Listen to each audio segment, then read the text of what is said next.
sailed 1,000 ships to you, but my messages don't seem to make it through. Hi, I'm Suzie Higgins. I'm the artistic director of the Upstart Creatures. As we move towards our first fully staged reading, Woman of Troy by Barry Levy, I'm doing a series of Greek mythology primers.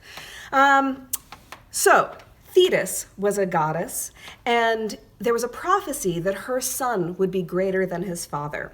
So Zeus, although he thought Thetis was beautiful, he thought, I'm not going to go there. He decreed that she had to marry a mortal. So she was married to King Peleus. And all of the gods were invited to the wedding, of course, because she was a goddess herself.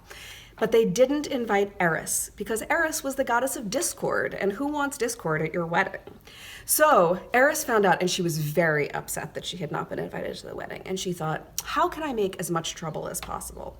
And so she took a golden apple, and she wrote on it, "For the fairest."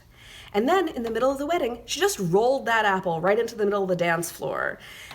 And everyone immediately looked, oh, a beautiful golden apple, and someone picked it up, and for the fairest. And then all the goddesses started arguing over who was going to own the apple. And Hera, the queen of the gods, said, well, obviously, I'm the queen. It's for me. And Athena, the goddess of wisdom, said, well, obviously, wisdom is the fairest, and it should be for me.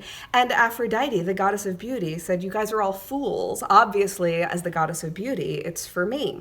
And they argued, and they argued, and they argued, and they couldn't agree on who should have the apple. So they thought, okay, we'll go and find an impartial judge.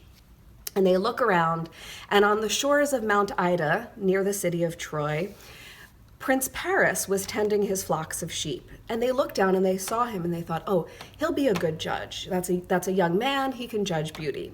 And they go and they appear to him, and they say, we need you to judge something for us. And he's obviously amazed. There are these three goddesses, and Hera says to him, if you choose me, I will make you the king of all the seas of the Mediterranean.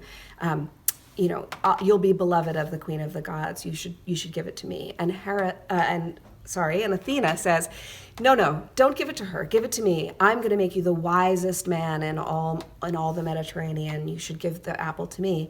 And Aphrodite says to him, you should give it to me. And as your wife, you will have the most beautiful woman in the world.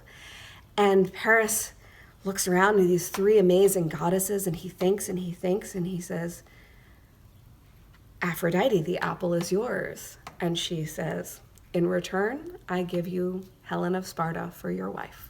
And we'll stop there for today.